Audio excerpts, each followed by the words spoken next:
me or? I can do it. Actually, let me get Michelle in here, and she can probably do it for you. Sounds good. Michelle, yeah. I'm going to start recording. Yep, and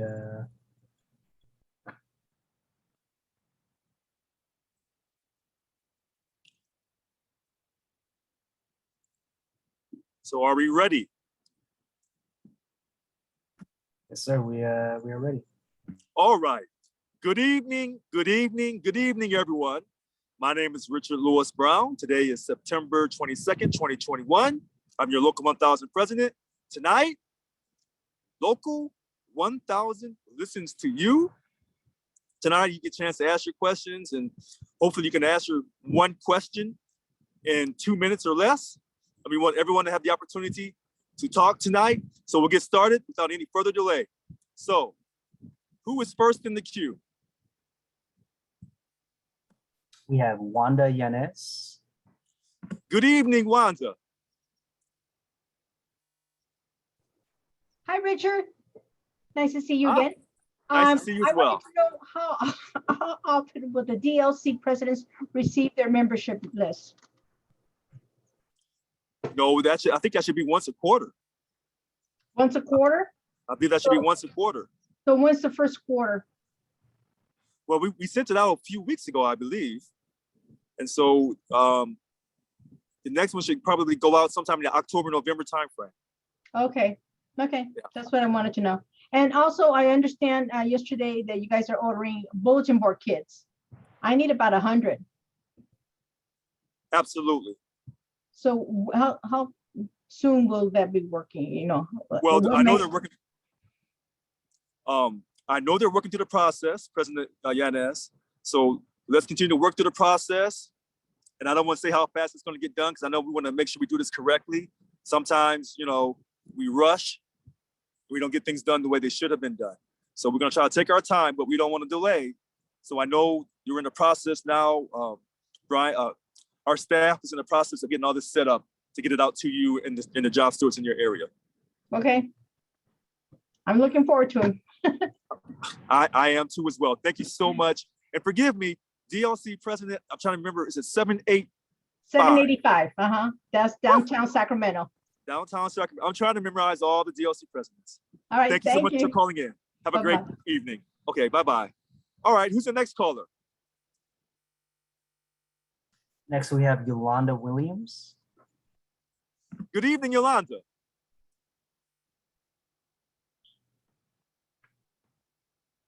Good evening, Yolanda Williams. How are you? I wasn't unmuted, sorry. Okay, no problem. Anyways, hi, Richard.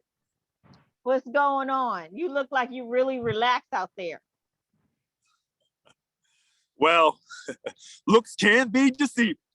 All right. Well, I just wanted to say that I have been waiting and waiting. Yes. And waiting for my shirt. That was like 3 Wednesdays ago or whatever.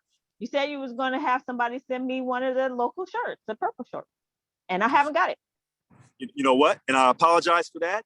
If you'll text me after this call at 408-207-2339, and you tell me what kind of shirt, if you want the purple or the black one. No, it's the purple and gold, and then make sure. Gold, okay. And then also, when are we going to get the survey? When are we going to get the results of the survey? Which survey? Telemarketing. I mean, teleworking. I'm sorry. I'm tired. No problem. They're working on that now, and hopefully in another week or two, I'll be able to talk about the analysis of the survey about telework. My last one, and I'm gonna go. And this is in regards to what do you call it? Transfers. And individuals are not being able to transfer because supervisors are not giving them the reference. They're evading potential employers, or they're just not, returning their calls. So this is a problem, and I just want to know, how is the union going to address that? Because this is rampant. Yes. So Uh-huh. to answer your question about transfers and supervisors not giving you reference returns or whatever, our contract does not cover that. Our contract does cover if you feel your dignity has been violated. So we can file agreements on that. As far as the supervisors not returning calls, we can make a complaint, but that's not covered by our contract. And I know we have a history in our union of these types of situations. And so we understand this, and we are attempting to correct these different situations. And there's a multitude of situations. So it's not just bad supervisors and how they treat us, but it's also in these other areas as well. Okay. So basically you guys can't do anything but make a complaint. That's correct. But if you feel that your dignity is being violated by this and they're not treating you fairly, then we should follow agreements on that aspect, the dignity aspect. Okay. Well, I'll get some stuff together. I'll get it together and submit. And I'm trying to get it together for you as well. All Thank you right, for calling thank you. in. Thank you, All Richard. right. Have a good one. Bye. Bye-bye. All right. Thanks for her call. Okay, who's the next caller? Next, we have Michael Gus.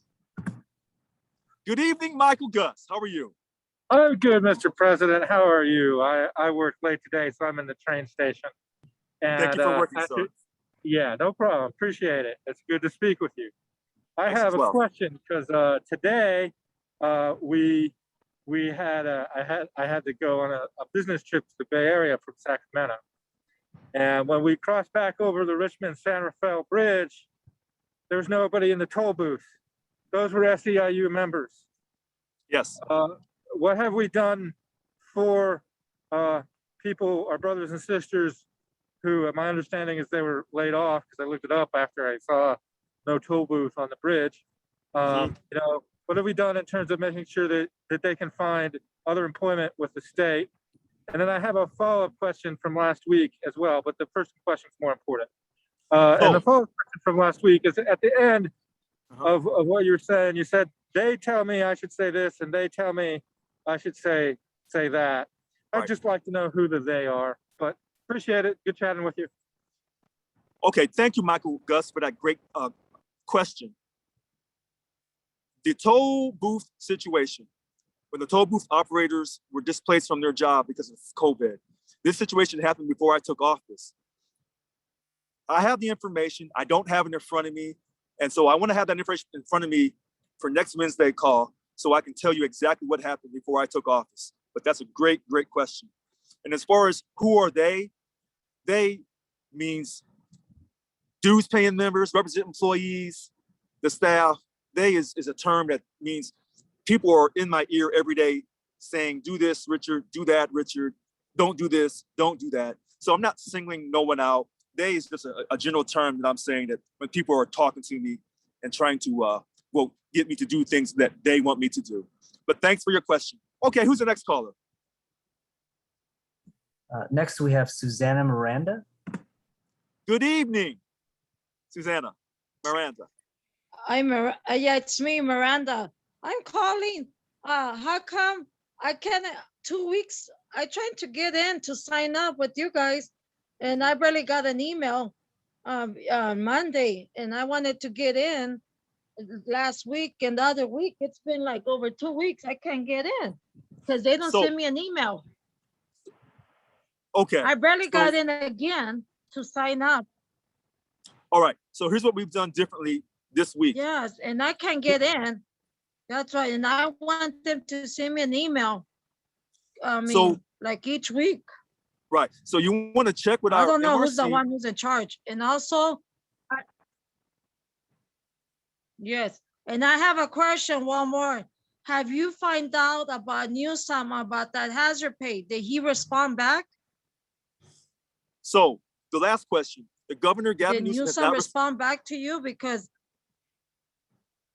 right. So your last question, the governor has not responded back about the hazard pay. As I've stated in the past, all these different terms means one term, federal worker essential pay, the premium pay. And so we have not gotten that money yet for all of our represented employees for Local 1000. To go back, you want to verify your email. That's why I voted for that man. Exactly. unions. I voted for him not to leave, and I mean Right. he's still not doing nothing. I said we deserve. We work hard. We work ourselves our butts out right there during COVID time, and he doesn't even realize that Well, this government.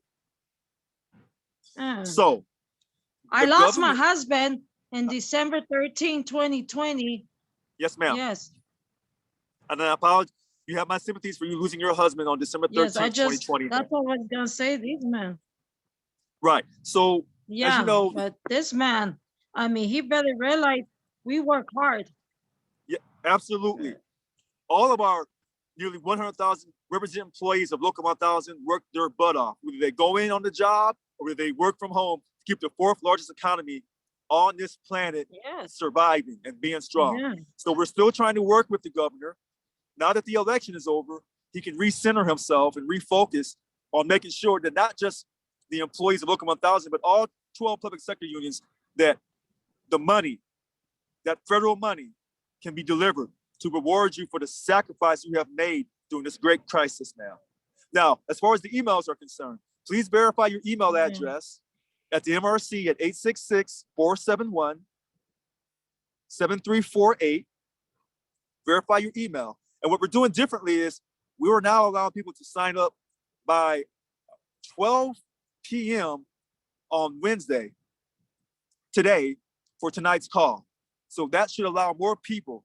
We send out the email every Monday morning. It goes out religiously. So people should sign up right away. But now you have up to 12 p.m. on Wednesday, the day of the Local 1000 Listens to You phone call. And thank you for your concern, ma'am. Thank you very much. Okay, who's the next caller? Next, we have Derick Roque. Good evening, Derick. How are you? Good evening, Richard. I'm doing well. How are you? Doing just great. Oh, that's great. I have two things I wanted to bring up tonight. Number one is I want to give a big hello to a lot of my DLC members. I see them on this call tonight. I have an issue. Actually, I should say we are having an issue within our DLC. We would like to discuss this maybe offline on a separate day. Sure. If that's okay. Yeah. And then Absolutely. the second thing, I'm calling in tonight, and I just wanted to take maybe like a good minute here just to talk to all the leaders tonight on this call, and all the leaders who are probably watching on Facebook or YouTube.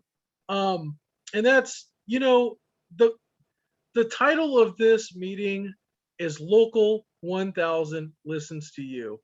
It's not, you know, Local 1000 listens to Derick Roque or Richard Brown or anyone else. It's Local 1000 listens to you, the leaders.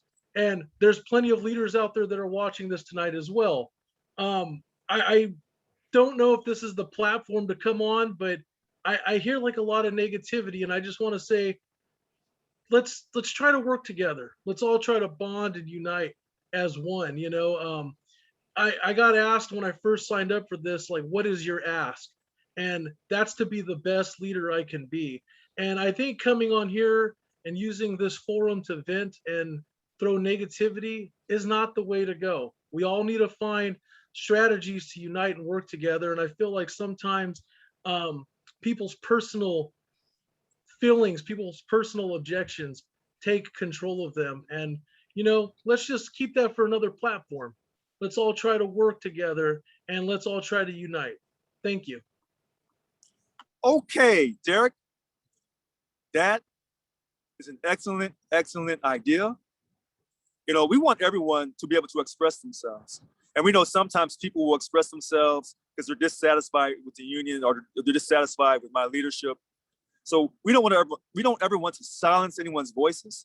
And sometimes we do air our dirty laundry out, because sometimes you can't clean your dirty laundry at your house. You got to take that dirty laundry, take it down to the laundromat, because it's just too dirty and you need one of those big industrial machines to get it clean. And then sometimes you realize, you know what, we got to throw this out.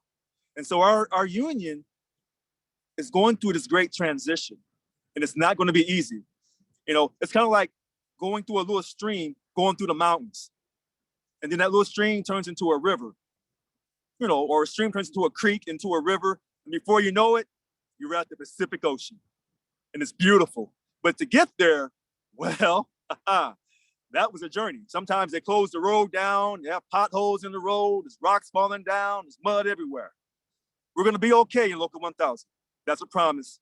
That's a promise. Thank you for your call. All right, who's the next caller? We have a Kelly Newby. Hello, Kelly.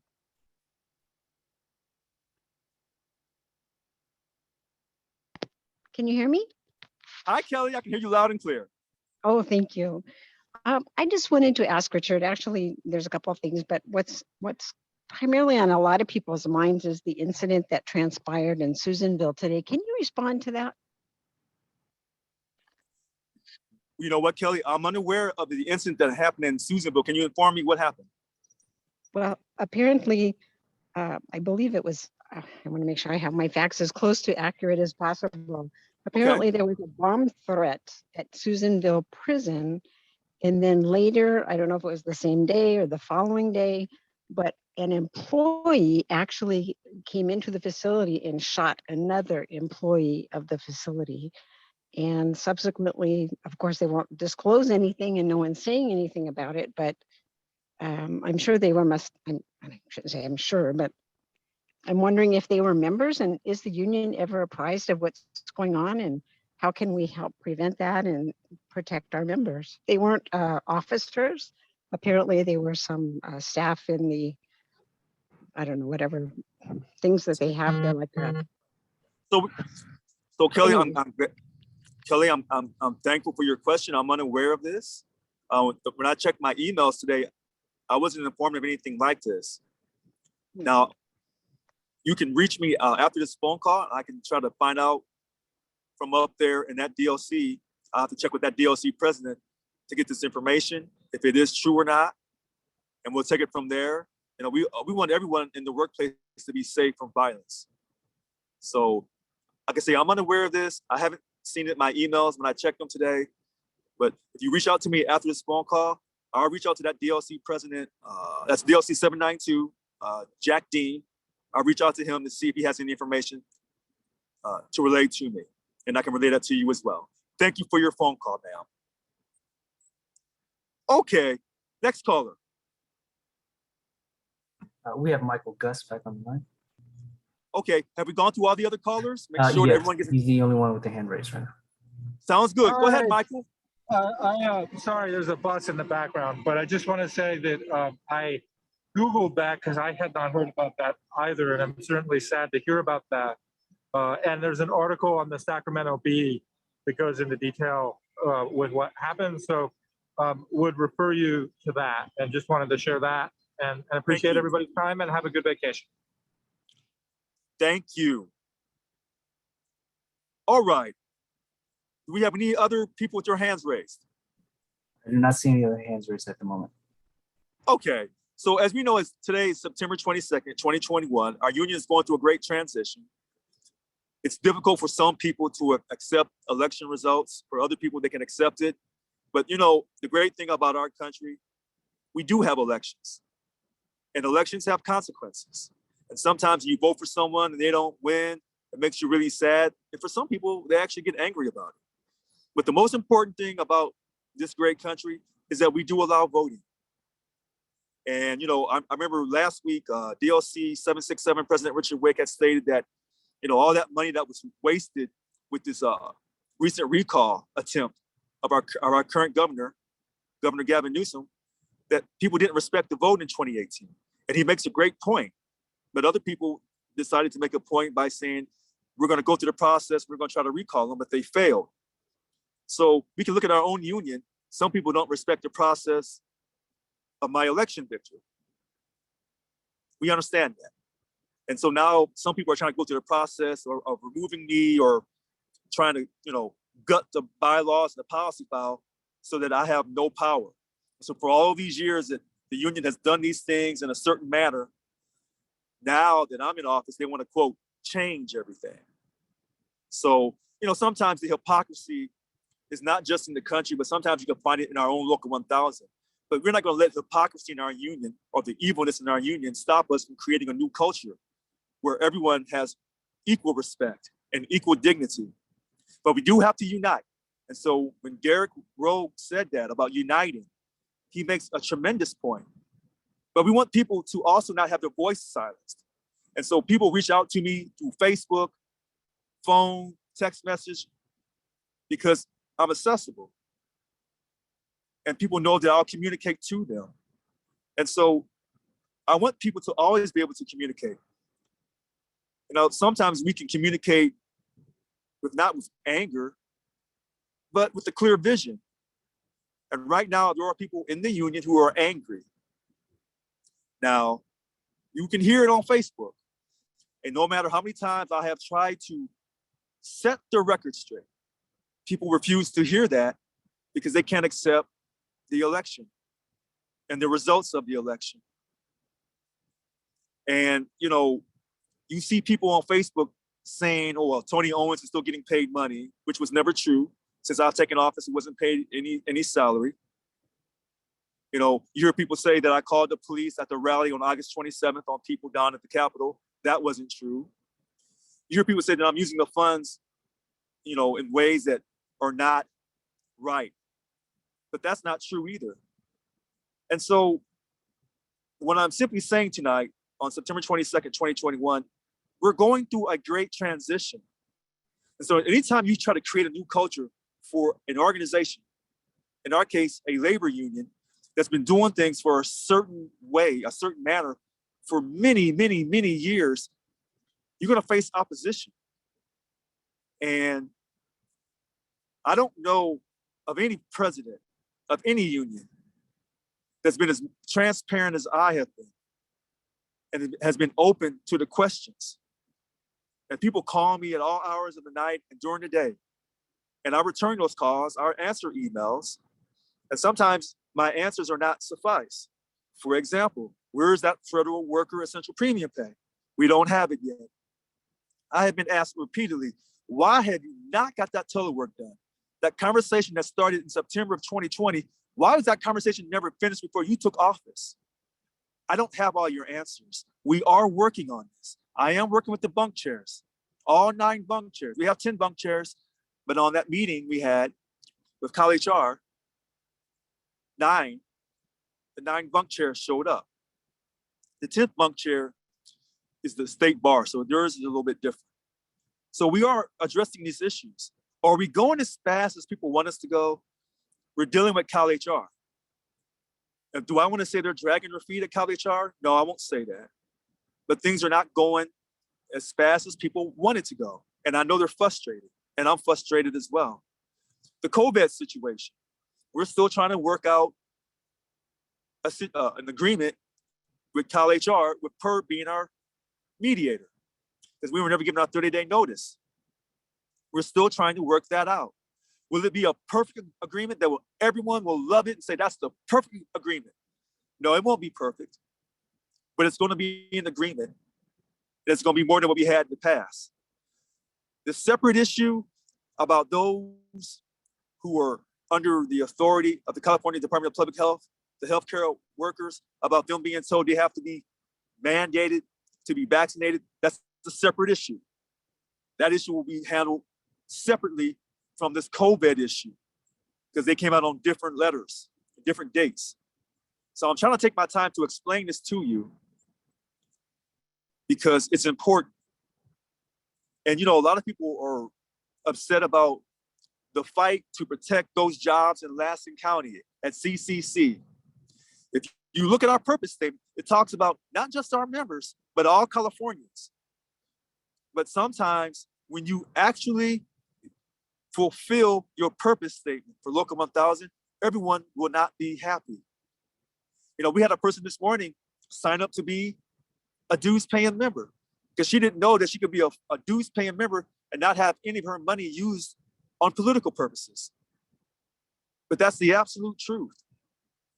And so when she said, when the Janus decision on, I'm gonna say June 26th or June 27th, 2018, when that decision came out, and she decided that she didn't want to sign up to be a full dues paying member, she didn't know that she could have still been a full dues paying member and not had any of your money used on politics. No one told her. We have many non-members who don't know this information. And we should tell our non-members. You can be part of our union. We need your money. We need to have a high membership to show unity so we can bargain for a substantial contract, our next contract in 23 in the spring. Now, as you know, we're having our SBAC for our bunk team, our contract negotiators, our D-Burrs. That's going to be December 11th and 12th. And then the following week on the 18th and 19th of December, we're going to have our board meeting. So when people tell you that Richard's canceled the SBAC and he doesn't have board meetings, that's not true. That is just simply not true. And so I'm taking my time tonight. I'm talking as quickly as possible because there's no hands raised right now, so I can address these concerns. And I simply ask people this: when you're on social media and people are telling you that I'm angry, using that racist stereotype about me as a Black man because I'm passionate and I'm fighting for everyone equally, I want you to know the truth will come out on these people. And you're going to see people come and go in this union. That's a promise. The truth will come out. A lot of people have been reinstated as job stewards. A lot of people are now new job stewards. That was part of my campaign, 10-point plan, 10-point platform that I'm fulfilling. I told you I was going to be transparent. Our website is opened up. You can look on our website, look for your DLC, look for your area, and see who your DLC president, who your e-board is. That's fantastic. Now you have access to your leadership of your particular DLC. You never had that before. Now you can go to our website and see everything. So now our non-members can be inspired to become dues-paying members. This is a great thing about transparency.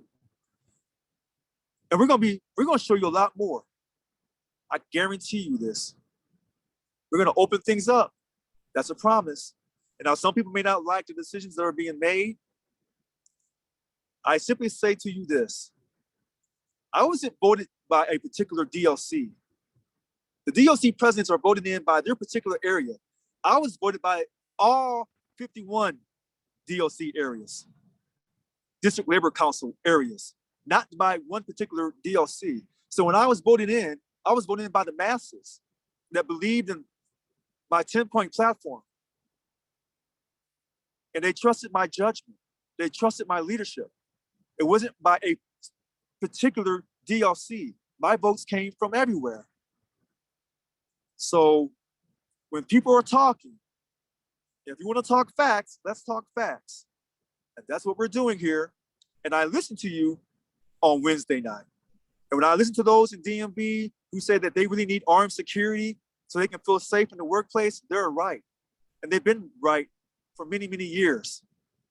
To those in EDD who are working, producing all those unemployment claims, even though they're working from home, you're not going unnoticed. To those in CDCR, you know the job that you're doing, the heroic job that you're doing. And yes, you volunteered for it, but that's what volunteers do. Volunteers sign up and do the hard work. And that's what all of our state employees, the ones in Caltrans, some of those in Caltrans work 24 hours. Don't forget about the people in the state hospitals. I have not forgot you, Porterville. I'm coming to see you. All of our representative employees are important. All of them. No one job classification is better than another job classification. Hey, Richard, we have a raised hand here.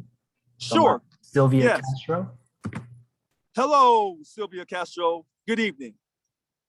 Hello, Richard. I have a question.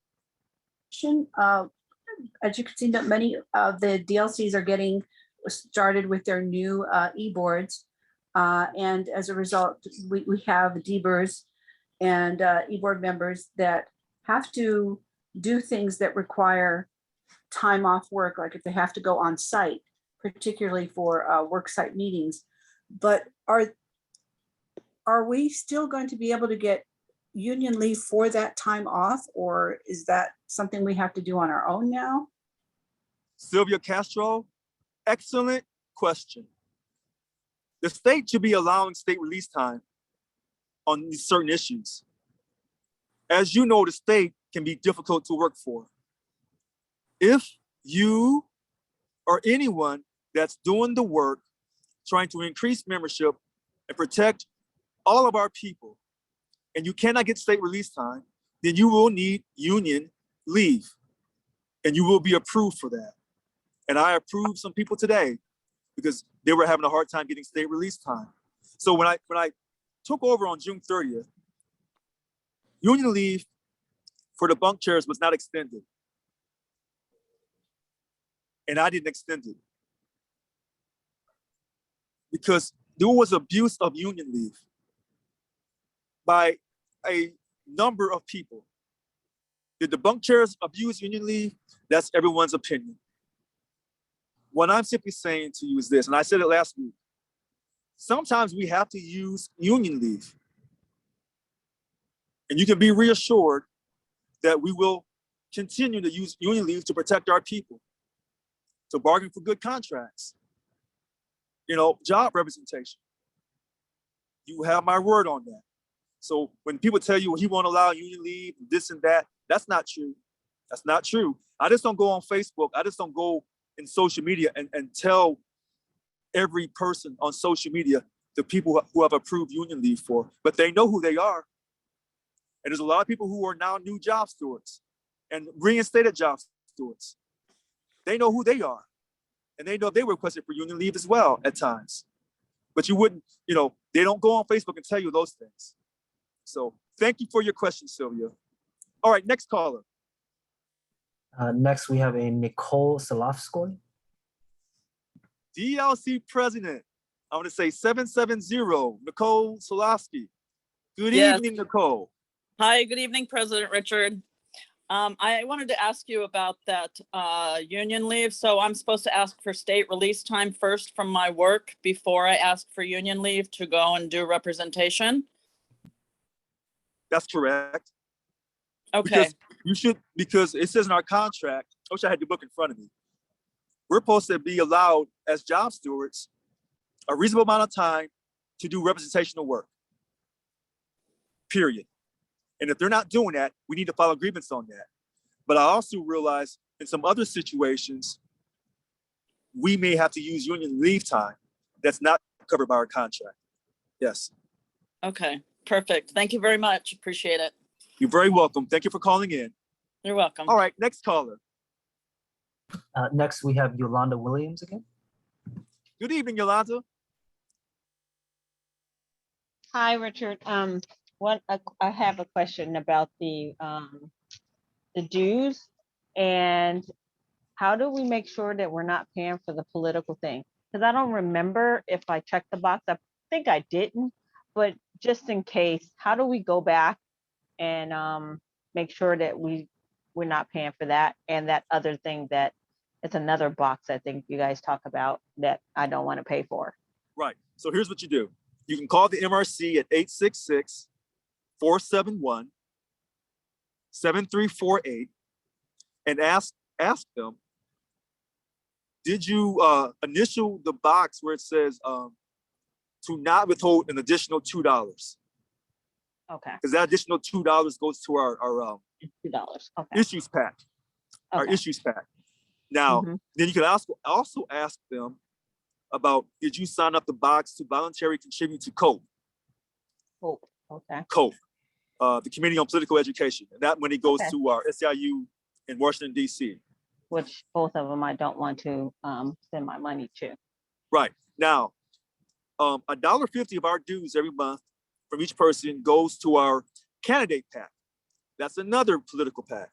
If you don't want any of your money used on politics, you can send a letter saying, please do not use any of my money on political spending.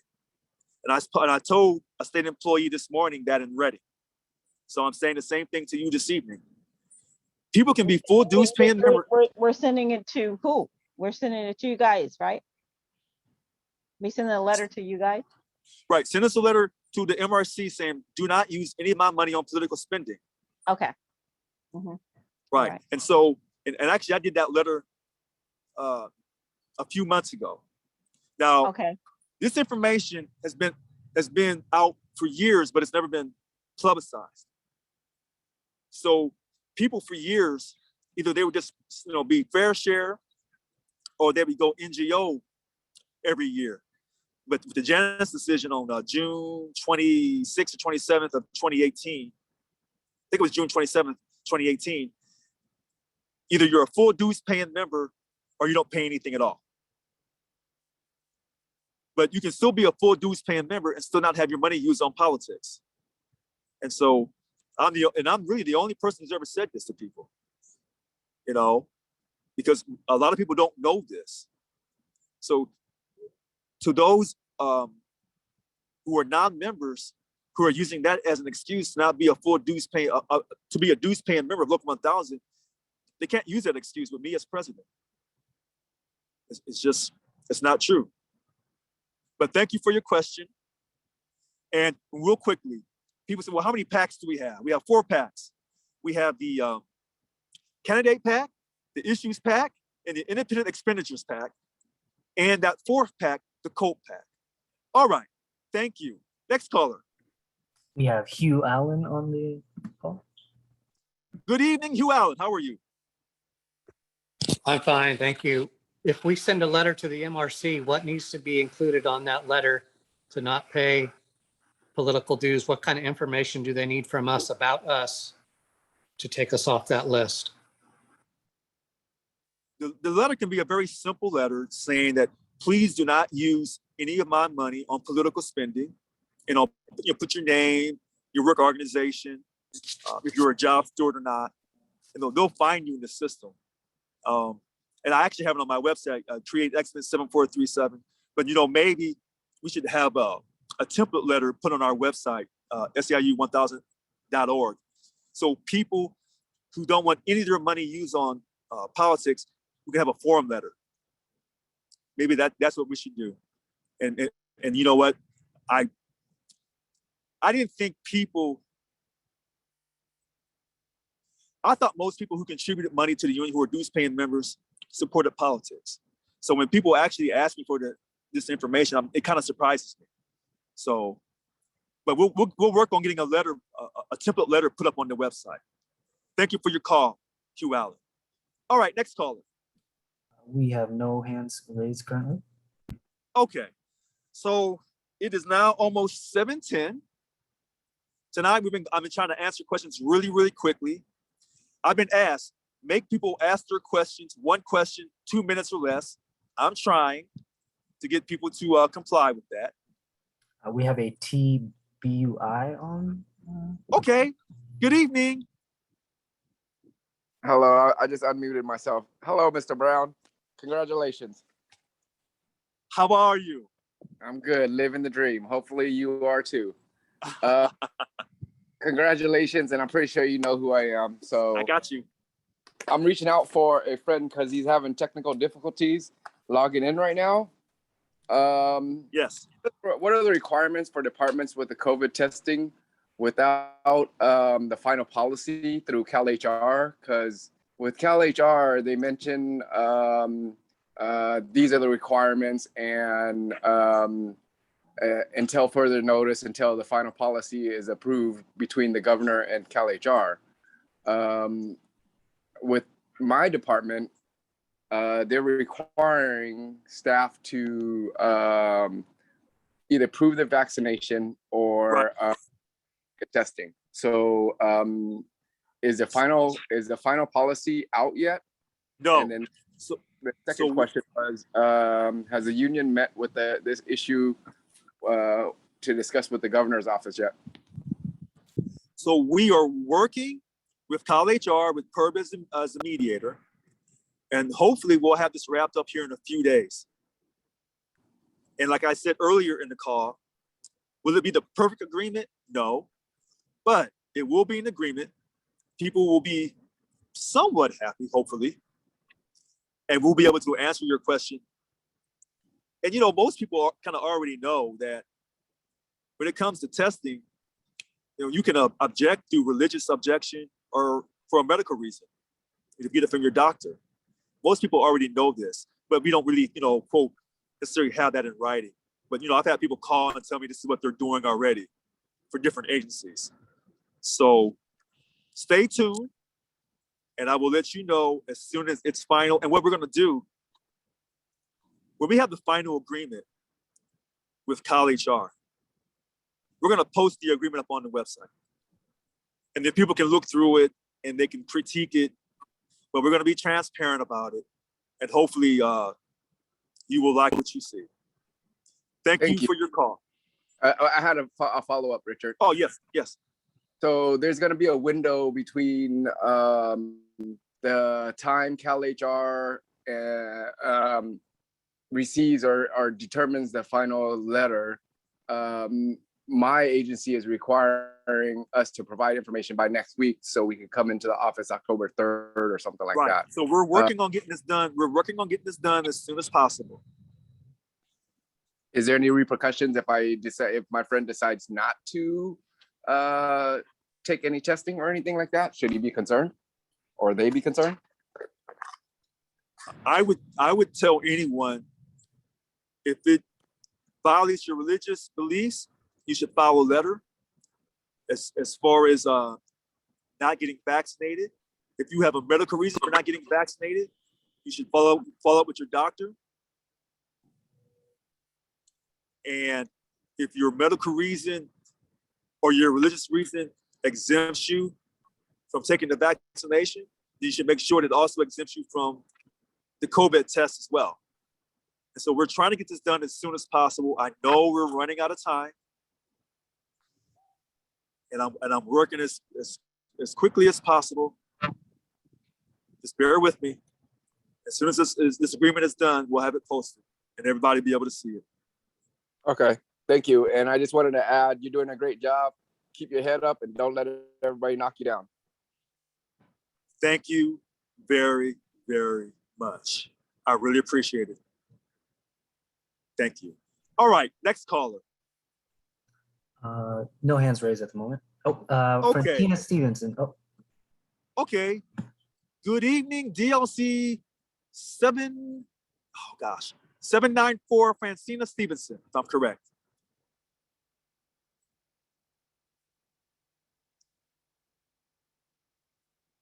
Okay, so no hands raised at the moment. Okay, so there she is. hello. Hello? Can you hear me now?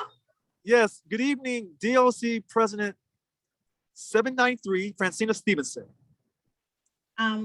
It's 794. 794, forgive me. All right.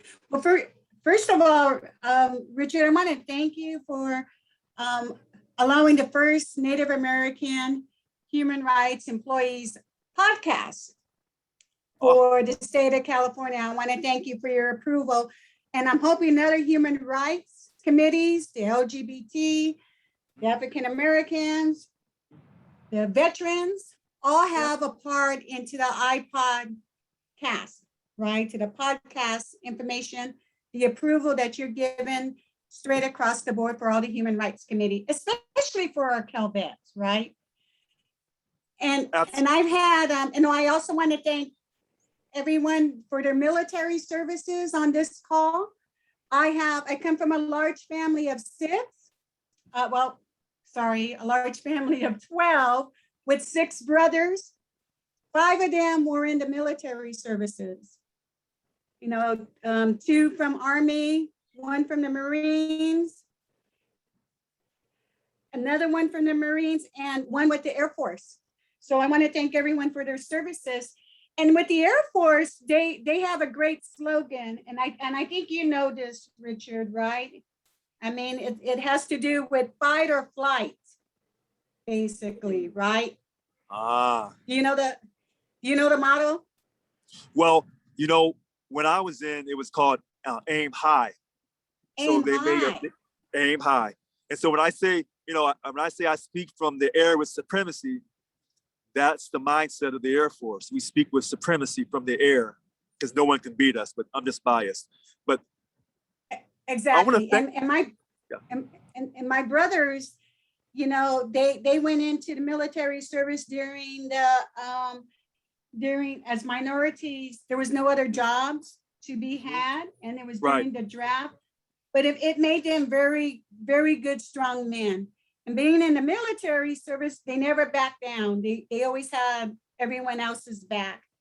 And so now, Richard, here as the board of directors, I can't see this inside of you because you're military, that the board of directors has repeatedly asked you for meetings. Right. You're kind of sidestepping us. And I was telling my brothers, I said, right. I see that as a military career man who never sidestep things. Right. It's not in people's military action. Right. Even, when we used to have steward calls with Yvonne when she was in the Marines, we used to talk about how strong the military is. So I just can't understand, Richard, as to why, usually military men hit things head on and aim high, as you call it. So I'm just not understanding why the delay in the board of directors meeting, Richard. And I thank you for the Native American Human Rights Committee too. So DLC 794 President FRANCNA Stevenson, I want to thank you so much for your call. The first thing, I'm so glad that you're doing the podcast, and hopefully the other human rights committees will also want to do their own podcast. I'm really grateful for that. Thank you for the shout out to the military. Now, as far as the emergency board meeting that some of the board is asking for, number one, I don't find it justifiable at all. And number two, I think they're disrespecting the vote of the people, of our dues paying membership, and that they can't accept that I won this election fairly. Number three, we're actually having a board of directors meeting on December 18th and 19th. Number four, since they're really trying to push for this emergency board meeting, I have responded to DLC 744 President Bill Hall.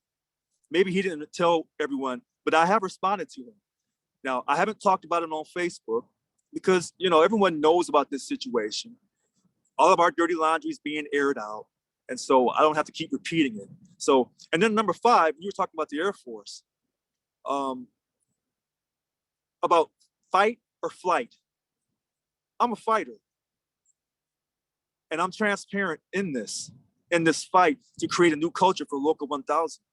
So number six, you talk about your family. You got some Marines in your family. Those are our most toughest fighters in the military. Outside those Army Rangers, with the exception of the Navy SEALs. And then I'm gonna go to number seven. Like you said, you had some Army. All these branches all have unique personalities. The Marines, you don't want to cross them. Army, they'll fight all day. The Navy, they're on that water and they're very strong. The Air Force mindset is a little different. When we come to send you a message, we're going to send you one of a lifetime. So when I speak with supremacy. And that's why when I speak, I cause reaction in people. And some people love it and some people don't. There's going to be some action in this union and there's going to be some meetings. That's a promise. We're scheduled for our regular meeting for SBAC, December 11th and 12th, and then our regular board meeting on December 18th and 19th. A lot of things are going to happen. All right, thanks for your call. Do we have any more callers? Because it's almost 7:30. No hands raised at the moment. All right, so what we're going to do, we're going to call it a short night tonight. I know the staff is saying, all right, let's get out of here. I want to thank everyone tonight. I put my faith in God through Jesus Christ.